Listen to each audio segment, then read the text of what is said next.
On a commencé cette opération en 2003 et en fait on a assez vite perçu qu'on était dans un environnement particulier. Nous on a fait un peu une analyse de tout ce qui s'est passé autour. On s'est aperçu qu'il y avait très peu d'espace public, très peu d'espace collectif.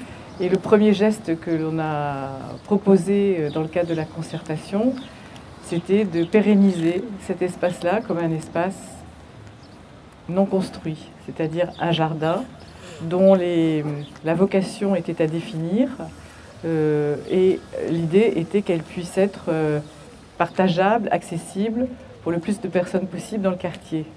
Et en cela, je le souligne, c'est un des premiers principes quand même du développement durable, que de faire en sorte qu'une opération, aussi exemplaire soit-elle, elle ne profite pas qu'à elle-même, mais qu'elle améliore une situation qui existe et qu'elle en fasse profiter tous ceux qui peuvent être concernés. C'est un terrain qui est quasiment orienté nord-est, nord-ouest, avec une très petite façade côté sud. Et cette façade côté sud, c'est celle du bâtiment R+2 que vous voyez ici. En hiver, elle ne voit pas beaucoup de soleil à cause des vis-à-vis. Donc ce n'est pas un bâtiment qui était a priori favorable pour faire un bâtiment passif. Moi, ça m'intéressait sur ce site de montrer qu'on pouvait faire un bâtiment passif et sans rien sacrifier à l'architecture. Quand je dis rien sacrifier à l'architecture, je veux dire déjà rien sacrifier au confort des habitants. C'est pour ça que vous voyez des très grandes fenêtres. Les fenêtres, on a plus de 24% de surface vitrée.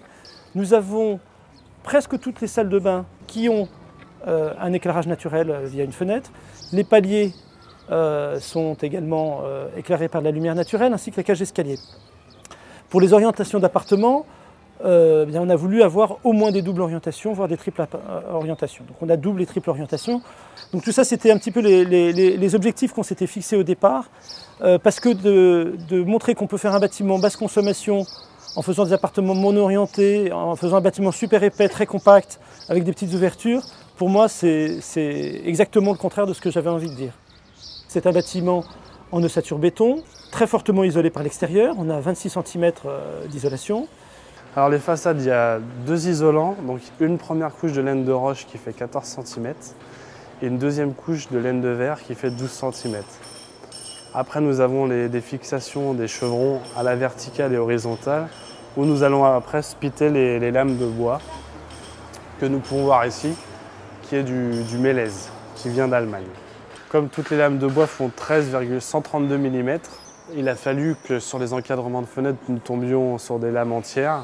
Donc il a fallu reprendre tous les encadrements de béton pour arriver à avoir un calpinage du bois qui tombe juste par rapport aux fenêtres en fait. Donc c'est des menuiseries qui sont très lourdes du fait que c'est du triple vitrage.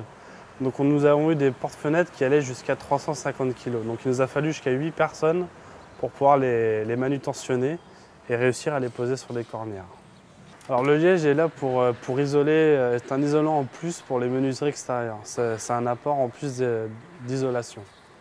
Du point de vue de la ventilation, on est en ventilation double flux avec récupération de chaleur.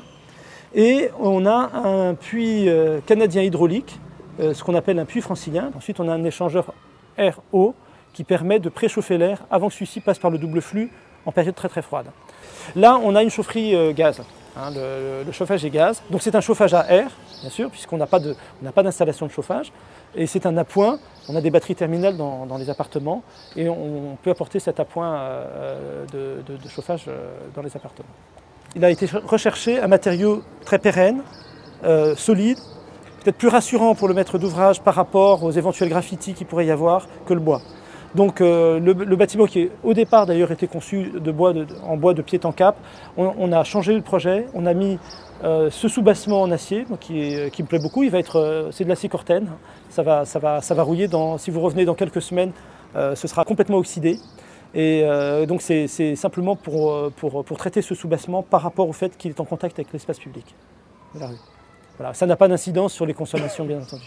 On est à peu près à 2800 € du mètre carré, ce qui correspond au coût de construction dans le quartier pour des bâtiments de ce type.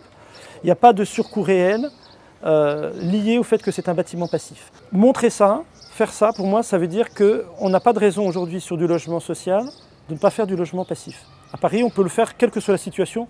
Peut-être il y a des exceptions sur des bâtiments de très grande hauteur. c'est à étudier, mais on est capable de faire ça.